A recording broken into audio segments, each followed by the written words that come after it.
And welcome to this edition of the Native News Update on this Thursday, February 23rd. I'm your host for today's program again, Paul DeMain, and many of the stories we read here can also be found at our website at IndianCountryNews.com.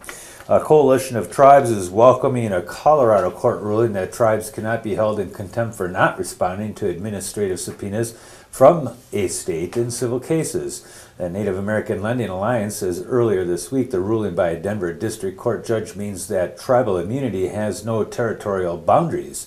The ruling stemmed from subpoenas the state had issued following consumer complaints about certain payday businesses. The businesses turned out to be connected to federal tribes.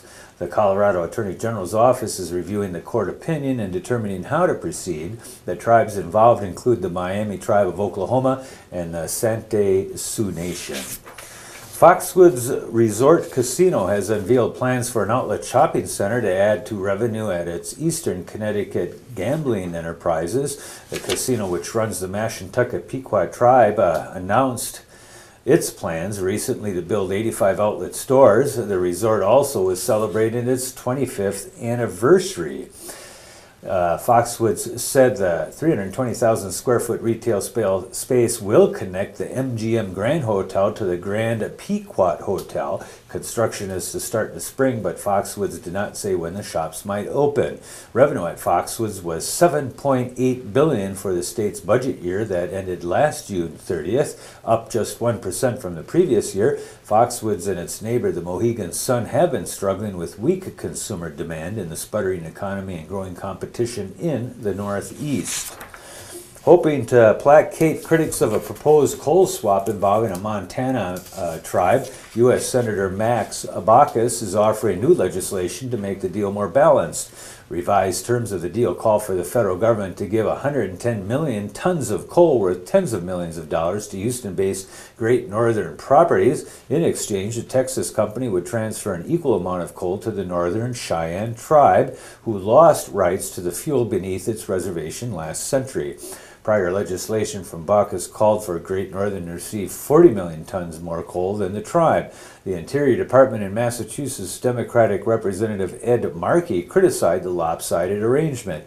The federal coal is in the path of Signal Peak Energy's mine near Roundup.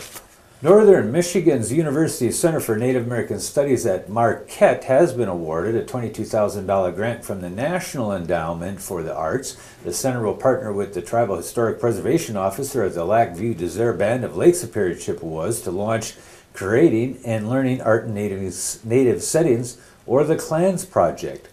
The goal of the project is to revitalize traditional Anishinaabe dances, songs, and art through an intensive week-long summer program featuring 11 recognized Native artists. The program will be held at the Old Indian Village in Waterspeet, Michigan. American Indian middle school or high school youth from Michigan, Wisconsin, and Minnesota are all invited to apply.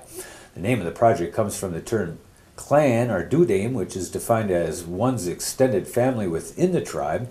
The Center for Native American Studies is receiving additional support for this project from the NMU College of Arts and Sciences and other partners, including the Keweenaw Bay Indian Community's Youth Program, the Hannahville Indian School, the Hannahville Indian Community's Youth Program, and the Great Lakes Indian Fish and Wildlife Commission. And for more information, you can call 906-227-1397 or look at the URL that we put up for you there.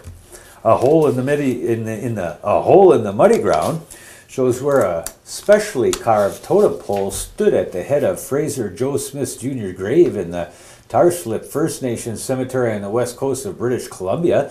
But sometime on Monday night or Tuesday morning, thieves drove into the small grass patch beside the cemetery on West Saanich Road, yanked the 1.8 meter totem out of the ground together with the concrete block which it was bolted to, and made off with it.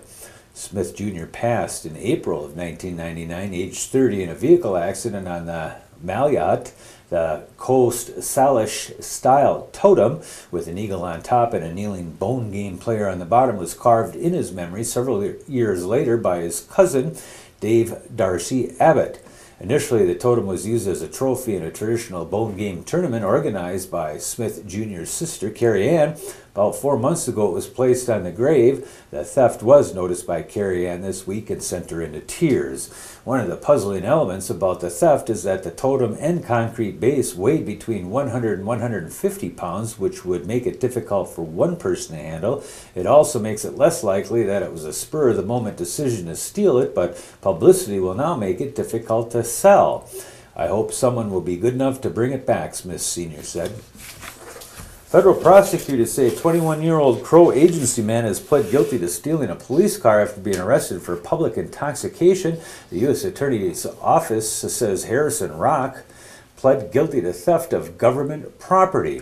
The name of that guy is Harrison Rock Above. Prosecutors say a Bureau of Indian Affairs police officer handcuffed Rock Above on July 23, 2011 and placed him in the back of his police vehicle.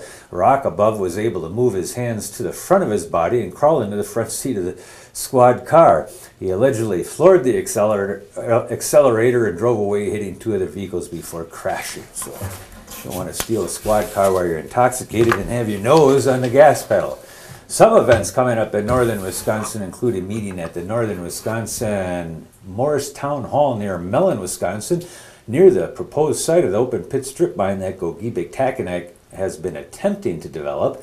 State Senators Robert Jauch and Dale Schultz will meet with area residents from 1 to 3 p.m. in this informal session, and another one will be held at the Great Northern Visitors Center east of Ashland, Wisconsin, starting at 1:30 p.m. on Sunday, February 26th. And you can go there to meet both the sponsors of an alternative mining bill that these senators have recently introduced in comparison to AB 426 that tribes and many, many other people have fought. Also, the Wisconsin governor's race Democratic straw poll vote in Sawyer County, Wisconsin, coming up on Tuesday, March 6, 212, starting at 5 o'clock to 7 at the Lacuterie Convention Center. First and second consensus balloting will take place, and the public's invited to do that. That's all in preparation of the recall of Wisconsin Governor Scott Walker, and that's going to be another roundup of news from Indian Country on this edition of the Native News Update.